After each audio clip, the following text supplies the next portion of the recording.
Hey guys, in this video I'm going to show you how to increase your font size on Disney Plus. If you find this video helpful, please drop a like and subscribe to my channel. In saying that, let's just jump straight into the video. Okay, so if I open up Disney Plus, you can see what font size it's currently set at. So it's at this size. So now in order to make it larger, we need to head back and head over to our settings app. And now inside settings, we want to scroll down and look for display. So go ahead and tap on display. Inside display, navigate lower and look for font size and style, so go ahead and tap onto that.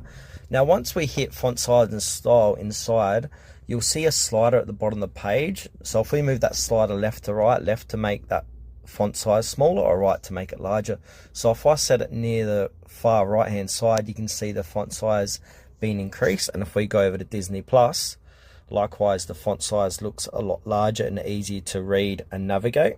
So yeah, you can just have a play around that slider and set it to however large you want it, and then come back to Disney Plus and your font size will be at that particular size you chose.